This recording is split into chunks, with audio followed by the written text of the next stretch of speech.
नमस्कार साथियों, एक बार फिर सात्विक होलिस्टिक हेल्थ पर आपका स्वागत है। काफ़ी समय के बाद आपसे फिर एक बार मुखातिब होने का समय मिला है और आज मैं फिर एक बार उसी पुस्तक के बारे में चर्चा करूंगा जो मेरे विचार से इस समय इस दुनिया की one of the most challenging और थॉट प्रोवोकिंग बुक है। ब्रूस लिप्टन साहब ने जो बायोलॉजी ऑफ बिलीफ पुस्तक लिखी है, मैं समझता हूँ ये पुस्तक हमारे जीवन को, हमारी सोच को, हमारी बीमारी के बारे में हमारी approach, including the treatment bye doctors, बहुत हद तक प्रभावित होती है, हो रही है और आगे भी होगी। इसका पहला चैप्टर मैंने पहले इंट्रोडक्शन करा था, फिर पहला चैप्टर किया था आपसे डिस्कस, जिसमें वो सारी बात आई थी कि कैसे वो आइलैंड पर गए एक मेडिकल स्कूल में प्रोफेसर बन के एनाटमी के, कैसे छात्रों से उन्होंने उनको चैलेंज दिया कि वो छात्र उतने होशियार नहीं थे जितने मेनलैंड अमेरिका के थे। उन्होंने कैसे उनको चैलेंज दिया कि मैं आपको वहीं तक पहुंचाऊंगा। और फिर उन्होंने बताया कैसे सेल्स के अंदर उन्होंने उन्हें बताया कि सेल्स में डार्विन साहब के अनुसार जो कंपटीशन की बात उन्होंने कही, ब्रूस लिप्टन साहब ने कहा कि नहीं, कंपटीशन उतना नहीं है जितना कोऑपरेशन है, एक दूसरे से मिलकर चलते हैं। और बहुत सारी इंटरेस्टिंग बातें उसमें आई जो आपसे मैंने डिस्कस की थी। और उसका नतीजा ये हुआ था, उस वाली चैप्टर की बात फिर से कर रहा हूँ कि उन स्टूडेंट्स ने एक दूसरे से कोऑपरेट करके, एक दूसरे को पढ़ाकर बहुत एक्स्ट्राऑर्डिनरी परफॉर्मेंस किया। और इसी चैप्टर में पहले में उन्होंने डार्विन के सिद्धांत को एक तरह से चैलेंज किया और उन्होंने कहा कि लमार्क साहब, जिनको बहुत एक तरह से जिनकी बहुत भर्त्सना हुई है मेडिकल साइंस में, लमार्क जिन्होंने कहा था कि एक्वायर्ड कैरेक्टर्स जो होते हैं किसी स्पीशीज़ में, वो नेक्स्ट जनरेशन तक चले जाते हैं, acquired due to environment influence. उसको भी उन्होंने कहा कि इसके ऊपर अब बहुत काम हो रहा है। तो वो चैप्टर बहुत इंटरेस्टिंग था। अब जो जिस चैप्टर पर हम चल रहे हैं वो और भी इंटरेस्टिंग है, और वो है आपके एनवायरनमेंट के ऊपर। इट्स द एनवायरनमेंट स्टूपिड, हम इसको इस तरह भी कह सकते हैं, it is the environment stupid. तो ये शुरू करते हैं इस चैप्टर को, अपने मेंटर का जिक्र करते हैं, इर्व किंग्सबर्ग। कहते हैं वो मेरे मेंटर थे और वो क्लोनिंग, सेल क्लोनिंग के बहुत बड़े एक्सपर्ट थे, इनके मेंटर। और उन्होंने सेल कल्चर्स को मास्टरी की थी कल्चर्स में। वो इनसे कहा करते थे, इनके मेंटर, कि जब भी सेल की हेल्थ गिरने लगे कल्चर में, टिश्यू कल्चर में, when cells are not doing well, look at the environment, look at the environment first. Environment को पहले देखो, जो उसका सेल कल्चर का जो एनवायरनमेंट है, जो उसमें केमिकल्स वगैरह हैं, जो सब्सटेंसेस है, उसको चेंज करोगे तो सेल भी जो है वो हेल्दी हो जाएगा। तो यहाँ से अपनी बात शुरू करते हैं ब्रूस लिप्टन साहब, और उन्होंने शुरू में एक वर्ड यूज़ किया है, इट्स एनवायरनमेंट स्टूपिड। ये इन्होंने बताया इसका बैकग्राउंड कि जब बिल क्लिंटन अपना कैंपेन कर रहे थे यूएस प्रेसिडेंट का, तो उस समय स्लोगन चलता था, इट्स इकोनॉमी स्टूपिड। तो उससे उन्होंने ये लिया है। और ये कहते हैं कि ये जो कंसेप्ट है कि एनवायरनमेंट मेन चीज़ है, इट इज़ अ की insight into the nature of life. वो कहते हैं जीवन का जो नज़रिया है, जीवन को देखने का, वो बदल सकता है अगर हम इस बात को, इस अब जो इस चैप्टर में आ रही है उसको हम समझें। उन्होंने देखा, जब इन्होंने सेल कल्चर में अपना रिसर्च किया, कि हेल्दी एनवायरनमेंट जब सेल्स को दिया टिश्यू कल्चर में तो सेल्स ठीक चली। जब एनवायरनमेंट को चेंज कर दिया, कुछ इन्फ्लेमेटरी केमिकल्स डाल दिए, कुछ और डाल दिया जो सेल के लिए तो हेल्दी नहीं है, तो सेल गड़बड़ करने लगे, उनकी हेल्थ गड़बड़ हो गई। जब एनवायरनमेंट दोबारा चेंज कर दिया, सेल्स फिर थ्राइव करने लगे। ये इन्होंने अपनी सेल कल्चर की जो रिसर्च है। फिर उन्होंने लिखा है कि ऐसा क्यों हुआ कि हम एनवायरनमेंट से हमारा फोकस टोटली डीएनए पर हो गया, एनवायरनमेंट को हमने किनारे कर दिया और डीएनए का मुख्य जेनेटिक कोड जो है वो बन गया। तो उन्होंने कहा, चार्ल्स डार्विन ने भी अपने उसमें कहा था कि हेरिडिटरी मटेरियल जो है वो ट्रांसफ़र होता है ऑफस्प्रिंग में, जिससे ये सब होता है, सारे कैरेक्टर्स बनते हैं। और वो ये कहते हैं कि एंड में लाइफ के लास्ट ईयर्स में चार्ल्स डार्विन ने इस बात को स्वीकार किया कि one of the greatest error मेरे जीवन की रही, not allowing sufficient weightage to the direct action of environment. Environment का जो डायरेक्ट एक्शन है, independent of the natural selection, natural selection के अलावा जो एनवायरनमेंट का डायरेक्ट इफेक्ट है, एनवायरनमेंट में जैसे फूड है, क्लाइमेट है। वो कहते हैं डार्विन साहब, उन्होंने चिट्ठी लिखी थी अपने एक मित्र को, मोरिट्स करके, मोरिट्स वेगनर, 1888 में। उसमें चार्ल्स डार्विन एक महान साइंटिस्ट हुए हैं, आप जानते हैं, उन्होंने इस बात को स्वीकार किया था। यहाँ एक बार उन्होंने जिक्र किया है और ये कहते हैं कि साइंटिस्ट जो डार्विन साहब ने स्वीकार की थी गलती लास्ट में, वो गलती साइंटिस्ट उनके फॉलोअर्स अभी तक करते आ रहे हैं। वो कैसे कि वो जेनेटिक डिटर्मिनिज्म में फंस गए। जेनेटिक डिटर्मिनिज्म मीन्स जो जीन में आ गया, जीन्स जो इनहेरिट कर ली हमने माता पिता से, बस वो पत्थर की लकीर है, उसके हिसाब से ही सब होगा। इसको कहते हैं जेनेटिक डिटर्मिनिज्म। तो इससे क्या नतीजा बताते हैं कि इससे क्या हुआ, हजारों लाखों लोग अपनी जीन्स को ही दोषी मानने लगे या मानते हैं। अगर उनकी कोई हैबिट गड़बड़ है, कोई उनका बिहेवियर गड़बड़ है या कुछ और है, ओवर ईटिंग की हैबिट है, जो भी है, या अल्कोहल की है, वो ये कहते हैं कि भाई ये तो मेरी जीन्स में है। तो इससे this is my interpretation, not in his book, कि इससे क्या हुआ कि जो हमें रिस्पॉन्सिबिलिटी अपने हेल्थ की लेनी चाहिए, अपने बिहेवियर की लेनी चाहिए, वो हम ना लेके अपनी जीन्स को दोष देते रहते हैं। एक एस्केप मैकेनिज्म मिल गया। This is what I interpret that way. और आगे कहते हैं, बहुत बढ़िया बात कहते हैं, millions of others attribute the real health not to the combination of mental, physical, emotional and spiritual influences but simply to faulty jeans.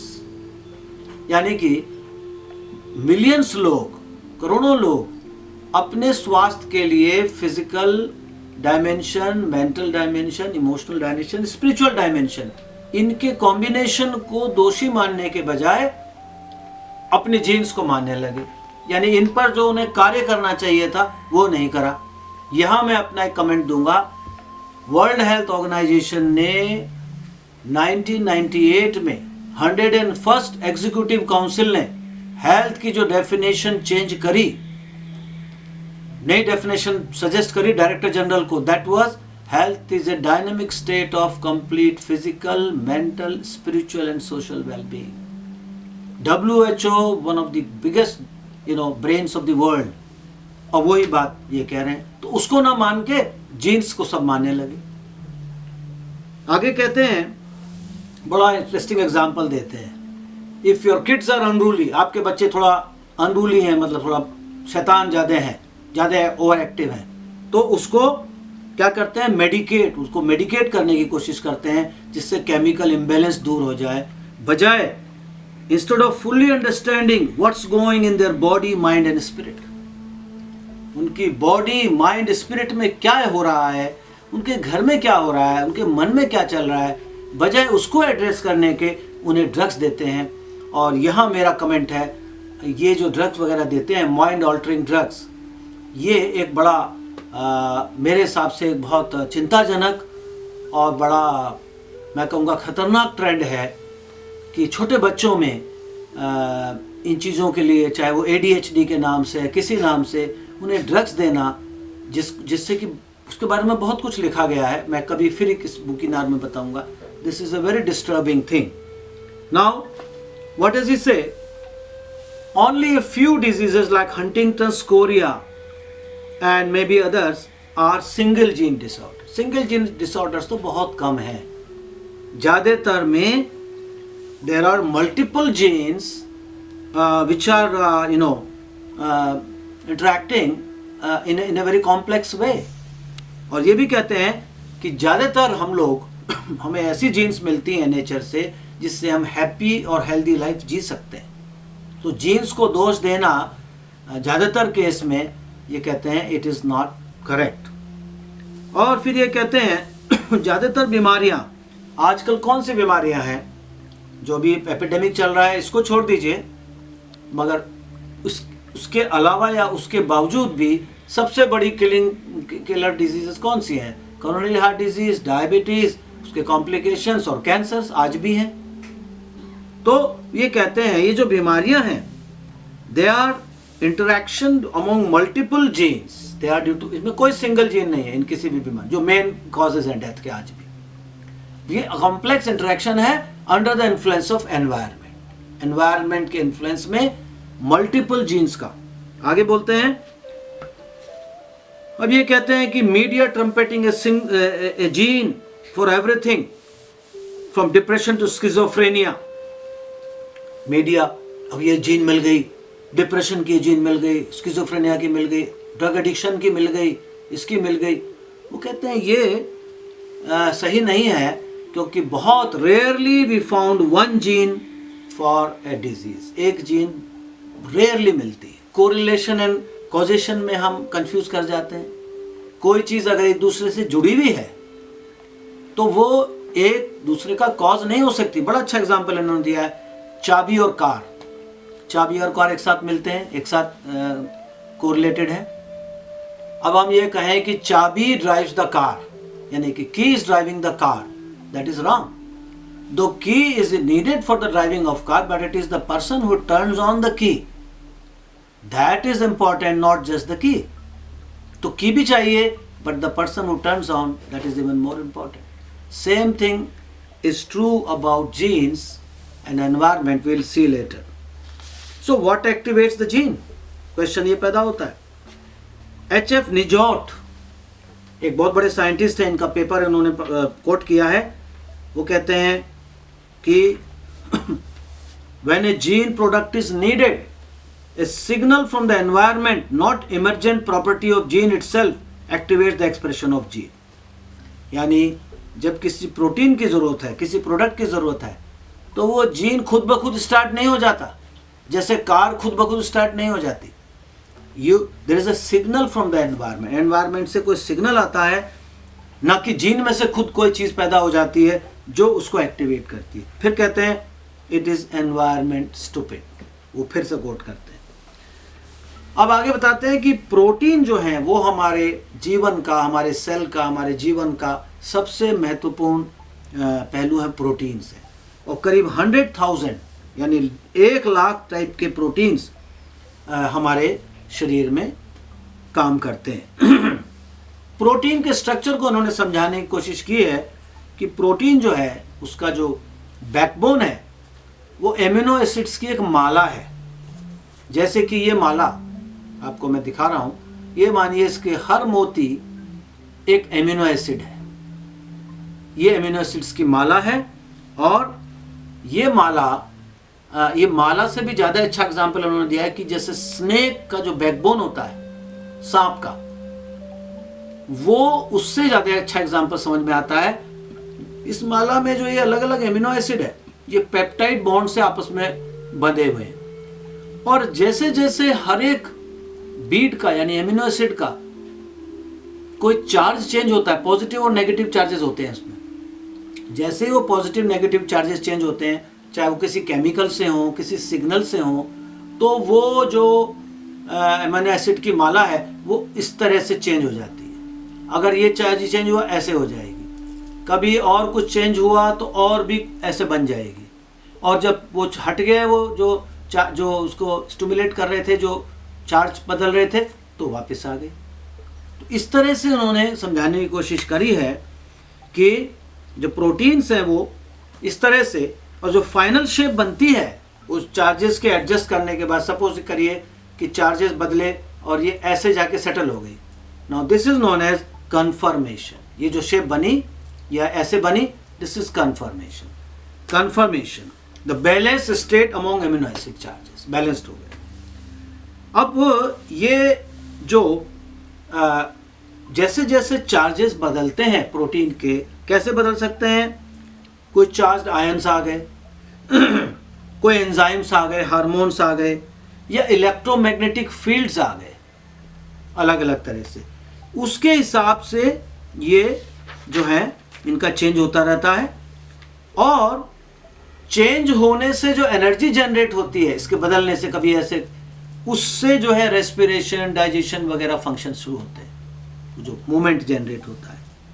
और जब सिग्नल चला जाता है जिससे वो चेंज आया था, वो वापस फिर अपना नॉर्मल शेप में आ जाता है।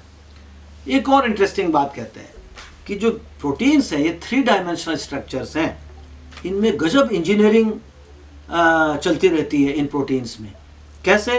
जैसे घड़ी में, अगर आप घड़ी का मॉडल याद करें, घड़ी में एक पेंच दूसरे पेंच के साथ ऐसे जुड़ा होता है गेयर्स की तरह। एक घूमा, उससे इंटरलॉक दूसरा होता है, वो घूमा, उससे तीसरा घूमा सी, उससे ए से बी, बी से डी, डी से सी, ऐसे एक पूरा क्लॉकवर्क एक उससे सारा घूमने लगता है, घड़ी चलने लगती है।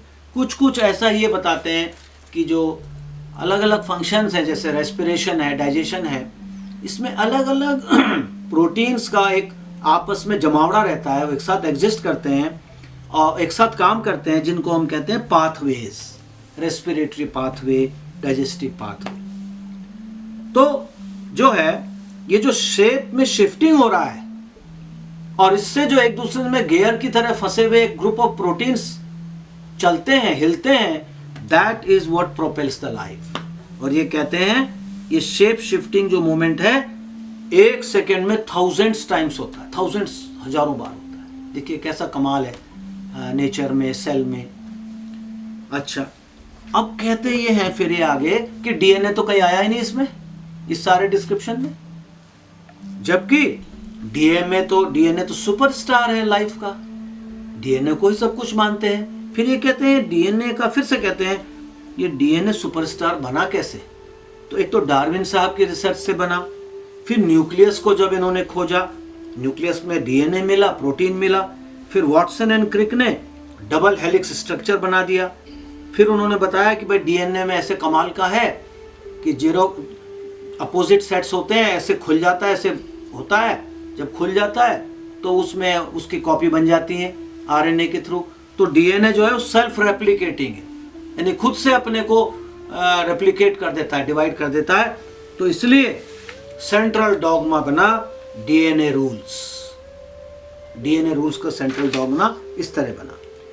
Primacy of DNA got card into stone, पत्थर की लकीर बन गया साहब, डीएनए सब कुछ है, डीएनए से ही सब होता है। और डीएनए का ही एक short lived xerox copy RNA, जो कि प्रोटीन का सिंथेसिस करता है। तो इस तरह से जेनेटिक डिटर्मिनिज्म का ये आ गया। अब देखिए आगे बताते हैं human genome project. Human genome project साथियों मेडिकल साइंस का one of the most ambitious and one of the most प्रचार किया हुआ प्रोजेक्ट रहा है। हुआ क्या उसमें, 1980s में शुरू हुआ कि साहब जितने जीन्स हैं उसका कैटलॉग बना लेते हैं।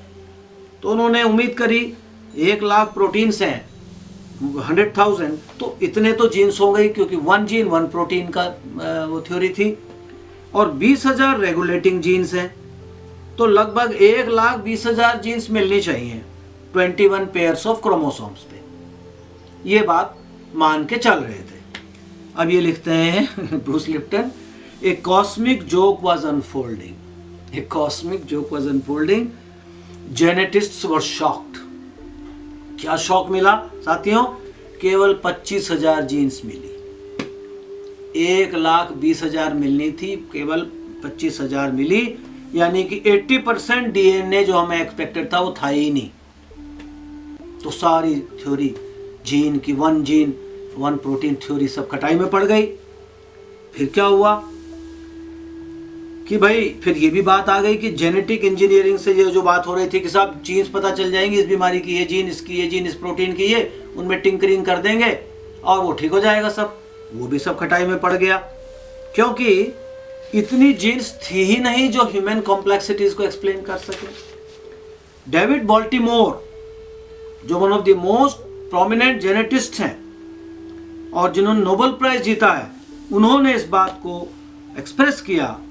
इन्होंने रेफरेंस दिया, 2001 का रेफरेंस है। उन्होंने कहा कि unfortunately ultimately what gives the complexity to the human life, to the way we to the environment remains a challenge. उन्होंने कहा भाई ये पता लगाना, इस प्रोजेक्ट से, जीनोम प्रोजेक्ट के द्वारा जो निकला है, इससे समझ में आ रहा है कि भाई ये नहीं वी कैन नॉट से कि ये कैसे हो रहा है। फिर आगे चलें। फिर उन्होंने एक बड़ी इंटरेस्टिंग बात कही है। एक बड़ा प्रिमिटिव सा वर्म होता है, I don't know I will be able to pronounce correctly, Caenorhabditis elegans, let us call it C elegans. इसके बॉडी में 969 सेल्स हैं और ब्रेन में 302 सेल्स हैं, दैट्स ऑल। और इसके अंदर 24,000 जीन्स हैं।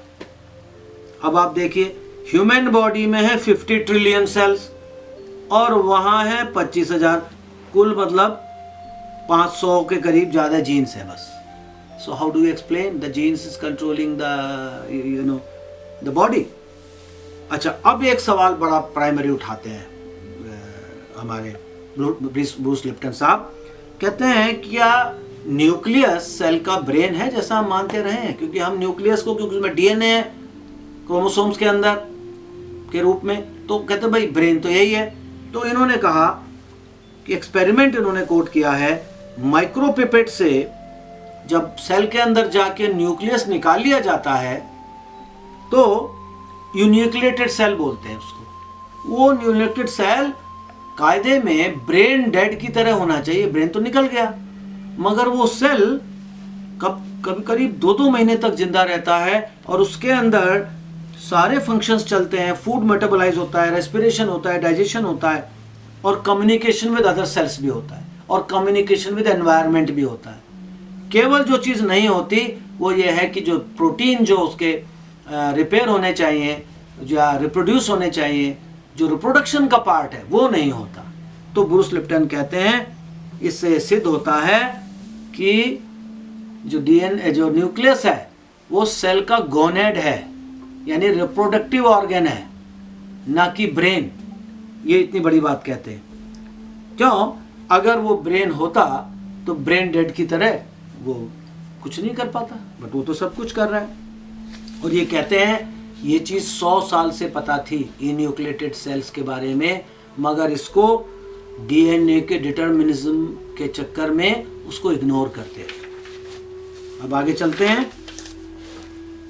नाउ, एक तरफ तो ये जीन की सुप्रीमेसी का जो इसका जो एम्पायर था डीएनए का वो ढहता जा रहा है, और उसी समय एक दूसरा एम्पायर खड़ा प्रोसेस में, वो है एपिजेनेटिक्स। एपिजेनेटिक्स मतलब साथियों, epi means upon, genetics mean genes. Upon genes यानी जीन के ऊपर भी कुछ है। तो यहां पर ये बताते हैं genes are not destiny, environmental influences including nutrition, stress and emotions can modify these genes without changing the basic blueprint. यानी कि हमारे विचार, हमारा स्ट्रेस लेवल, हमारा फूड वगैरह हमारी जीन्स को इन्फ्लुएंस कर सकते हैं, उसको मॉडिफाई कर सकते हैं, उसके एक्सप्रेशन को, without changing the blueprint. Blueprint वही है, बट उसको कैसे उसका फंक्शनिंग है वो एनवायरनमेंट से बहुत कुछ डिसाइड होता है। This is known as epigenetics. And interestingly these modifications can be passed from one generation to another generation as surely as DNA blueprint। जैसे DNA blueprint जाता है, ऐसे एनवायरनमेंट के इन्फ्लुएंस में जो ये चेंजेस हुए सेल के अंदर, जीन के मॉडिफिकेशन में, जीन के एक्सप्रेशन में, वो भी जनरेशन टू जनरेशन पास हो सकते हैं। तो इसलिए आगे बोलते हैं, एक और इंटरेस्टिंग बात बताते हैं कि डीएनए तो कोर हो गया। जैसे मानिए कि ये हाथ मेरा जो है ये कोर है डीएनए, और ये जो कोट है मेरा ये स्लीव है। तो ये कहते हैं कि डीएनए के ऊपर प्रोटीन्स का एक स्लीव रहता है, उससे बाउंड रहता है, उससे चिपका रहता है। और जब तक वो जब तक वो स्लीव ऊपर नहीं होगा तब तक जो डीएनए का जो कोड है या डीएनए जिसके लिए कोड करती है वो फंक्शनल नहीं होगा। मैं फिर से आपको बताता हूं, DNA is the core, protein covers DNA like a sleeve. When genes are covered, their information can't be read. अब जब मेरा ये स्लीव है तो ये जो इंफॉर्मेशन है इसमें डीएनए वो कैसे पढ़ी जाएगी। फॉर एग्जाम्पल कहते हैं ब्लू आइज की जीन्स है, जो कोड है उसका, जीन जो ब्लू आइज के लिए है। अच्छा, अब वो डीएनए कवर्ड है प्रोटीन से टाइटली, तो जब तक वो प्रोटीन हटेगा नहीं ब्लू आई की जीन्स कैसे मैनिफेस्ट होगी, वो कैसे अपना काम करेगी। How do you get the sleeve off? Again you need environmental signals. वो स्लीव कैसे हटती है? Environmental signals. तो फिर आगे बताते हैं, so the activity of gene is controlled by presence और absence of and sleeving protein.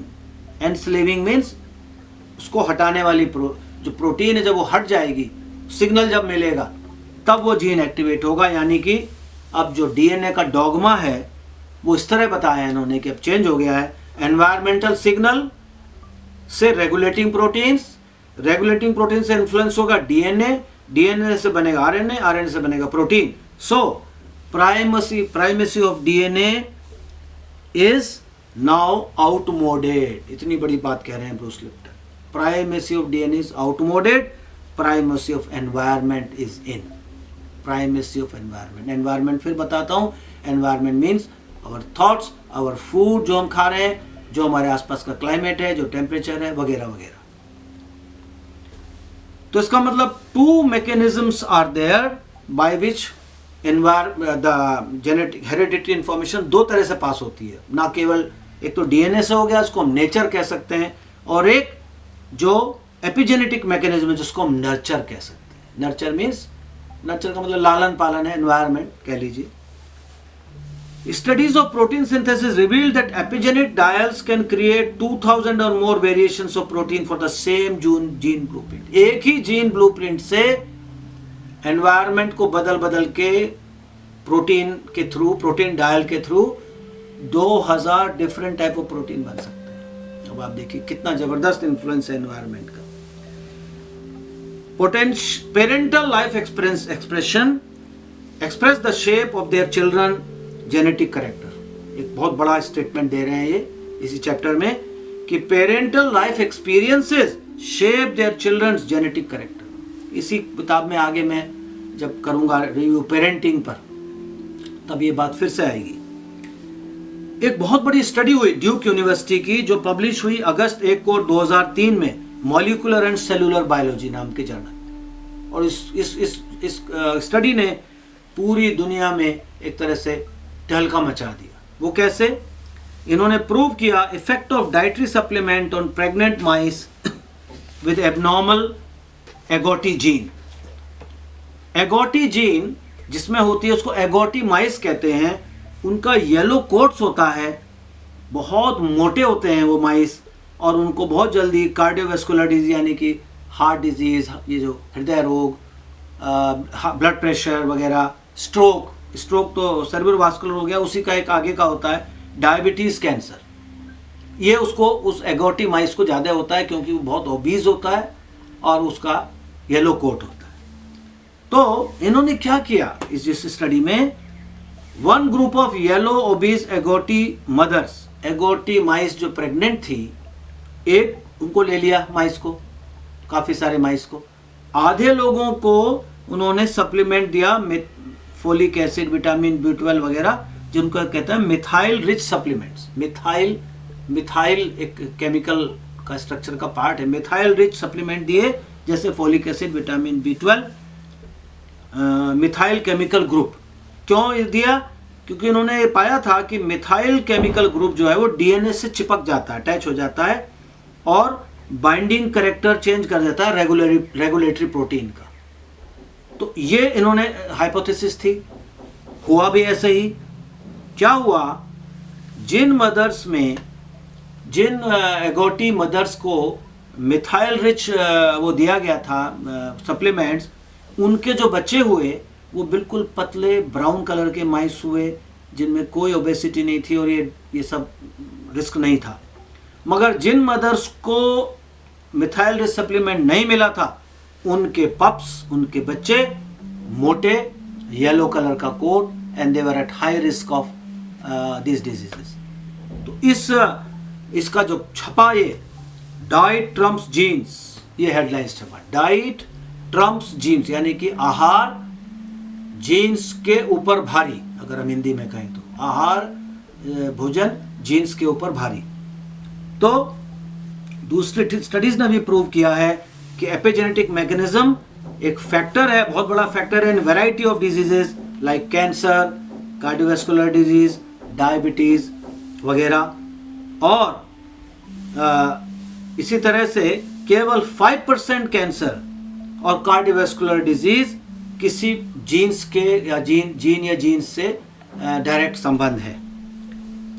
अब एक बात कहते हैं, ये BRCA1 और BRCA1 BRCA2 दो जीन्स हैं जिनका बहुत जो है प्रचार है और प्रेस में खूब छपता रहता है उनके बारे में। एक बहुत फेमस हीरोइन भी हैं, इन्होंने नहीं लिखा, मैं बता रहा हूँ, जिन्होंने इनके चलते बहुत मेजर सर्जरीज कराई।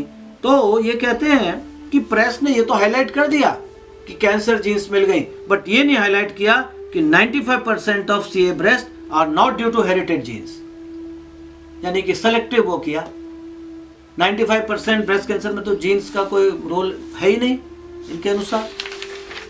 तो फिर ये कहते हैं लेमार्किज्म इज कमिंग बैक, यानी लेमार्क जो है, जिनको बहुत साइंटिफिक वर्ल्ड ने बहुत उन्हें बुरा भला कहा कि क्या कह रहा है कि एनवायरनमेंट का जो इन्फ्लुएंस पड़ता है उससे जो एक्वायर्ड ट्रेट्स होते हैं एक जनरेशन में वो दूसरे में पास हो जाते हैं। बहुत लोगों ने इसको वो किया, बट वो अब वापस आ रहा है। Who believed that traits acquired as a result of environmental influence could be passed on, और इस पर काम शुरू हो गया है। फिर ये अपने लैब में वापस, इस चैप्टर के अंत में वापस लैब की बात करते हैं कि स्टैनफोर्ड में मैंने देखा कि कैसे एनवायरमेंटल इम्पैक्ट से सेल चेंज हो जाते हैं। एग्जाम्पल देते हैं, एंडोथेलियल सेल्स, ये वो सेल्स हैं जो ब्लड वेसल्स, हमारे ब्लड वेसल्स के अंदर की तरफ की लाइनिंग बनाते हैं। जब इन्होंने देखा उसका स्ट्रक्चर बदल जाता है जब हम उस सेल का एनवायरनमेंट बदल देते हैं, उस कल्चर का। उन्होंने कहा उसमें आप टिश्यू कल्चर में आप इन्फ्लेमेटरी मॉलिक्यूल्स डाल दीजिए तो सेल बिकम्स मैक्रोफेजेस। मैक्रोफेजेस हमारे स्कैवेंजर्स हैं इम्यून सिस्टम के। और जो है ये काम तब भी हो पाया, ये जो चेंज हुआ सेल्स के उसमें, जब उनका डीएनए डैमेज कर दिया गया गामा सेल्स से। यानी even the damaged cells with damage DNA, ये इन्होंने खुद करा स्टैनफोर्ड में, वहाँ की यूनिवर्सिटी में। जब इन्होंने डीएनए को डैमेज कर दिया through gamma rays, even then the cells change their functioning with the change environment. यानी कि सेल्स की इंटेलिजेंस खत्म नहीं हुई। Cells are intelligent control even in the absence of DNA. ये इन्होंने छापा है लिप्टन 1991 में एक पेपर में।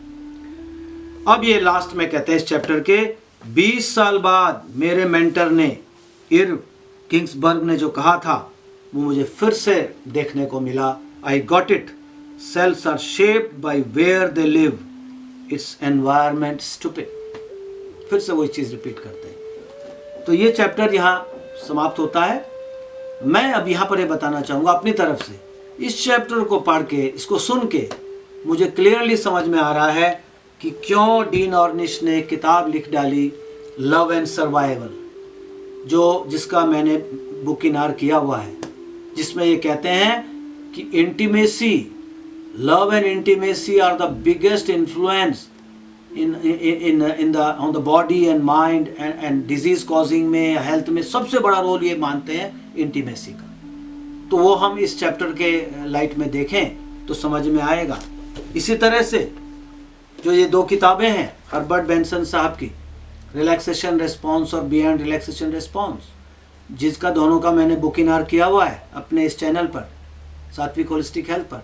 इसमें भी आप देखेंगे कि कैसे बेंसन साहब ने बताया कि थॉट्स मेडिटेशन से 20, 25, 30 बीमारियां रिलैक्सेशन रिस्पॉन्स से इन्होंने इफेक्ट्स दिखाए, बीमारियों को हेल्प करा उन्होंने कंट्रोल करने में और ट्रीट करने में।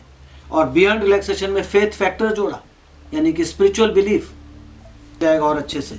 इसी तरह ब्लायर जस्टिस की हु गेट सिक, जिसका भी मैंने किया हुआ है अपने चैनल पर, इस पर बुकिनार, कैसे कहते हैं थिंकिंग एंड हेल्थ कि थॉट्स का कितना ज़बरदस्त इन्फ्लुएंस है, चाहे वो इन्फेक्शियस डिजीज हो जो आजकल जैसे चल रही है, इनके ऊपर भी, वायरल डिजीज के, बैक्टीरियल, और ये तो है ही कार्डियोवैस्कुलर डिजीज, कैंसर्स वगैरह पर। इसी तरह से कैसे डीन ऑर्निश साहब ने होलिस्टिक लाइफस्टाइल से, यौगिक लाइफस्टाइल से, प्लांट बेस्ड डाइट से, whole food plant based diet, meditation, social interaction, यौगिक exercise and other stretching exercise से हार्ट डिजीज रिवर्स करके दिखा दी दुनिया में पहली बार। And he is one of the most famous person having proved reversal of heart disease by this lifestyle। और अभी जो रिसेंटली आई है the rabbit effect, live longer happier and healthier life, kindness कैसे लव, कंपैशन और kindness can transform the life and can prevent the diseases and even change the biochemistry and physiology. तो साथियों, मैं समझता हूँ ये सब चीज़ें आपस में जुड़ती हैं, ये सब चीज़ें हमें दिखाती हैं और हम वापस हमें ले जाती हैं एक तरह से मैं कहूँ कि उस आयुर्वेदिक या योगिक थिंकिंग पर कि compassion, love, healthy diet, positive thinking, compassion, love, exercise, ये जो एनवायरनमेंट जिसको इन्होंने कहा है ब्रूस लिप्टन ने, ये बड़े से बड़ा डिटर्मिनेंट है, साइंटिफिकली इन्होंने प्रूव कर दिया है। और यहाँ मैं एक चीज़ ज़रूर कहूँगा अंत में, ये मेरा बिल्कुल पर्सनल कमेंट है आप लोगों के लिए। मेरे जो गुरुदेव थे क्या अभी भी हैं, सूक्ष्म रूप में तो हैं ही, प्रोफेसर ओजस्वी शर्मा जी, जिनके बारे में मैंने जिक्र किया था शायद पहले। उन्होंने एक बार अपने एक प्रवचन में, एक बैठे थे हम लोग एक डॉक्टर साहब के घर में, मेरे साथी के, उन्होंने एक बात कही थी और मुझे वो याद है, शायद वो 25-30 साल पहले की बात है। बोलते बोलते एकदम बोले, जीन्स की थ्योरी अभी अपूर्ण है। ये गुरुदेव के मुंह से निकला था। मैं चौंक गया क्योंकि मैं उस समय शायद मैं एमडी कर रहा था, तो मुझे बात समझ में तो नहीं आई, मगर शक नहीं हुआ, क्योंकि जब हम किसी को मानते हैं तो शक नहीं होता। आज मैं समझ पा रहा हूँ ये पढ़ के कि क्यों उनके मुंह से वाक्य निकला था, जीन्स की थ्योरी अपूर्ण है। तो इसी तरह से हम आगे भी नई नई इंटरेस्टिंग बुक्स के बारे के माध्यम से नई नई नॉलेज आपसे शेयर करते रहेंगे। और ब्रूस लिप्टन में अभी बहुत कुछ बाकी है, द बायोलॉजी ऑफ बिलीफ। ये ऐसी पुस्तक है कि मैं इसको एक बार में नहीं कर सकता, तभी इसके साथ न्याय होगा। तो आगे फिर इन्हीं नए आइडियाज़ के साथ, नई थिंकिंग के साथ, होलिस्टिक विजन के साथ आपसे फिर भेंट होगी। तब तक के लिए बहुत बहुत नमस्कार। Take care of yourself. Thank you.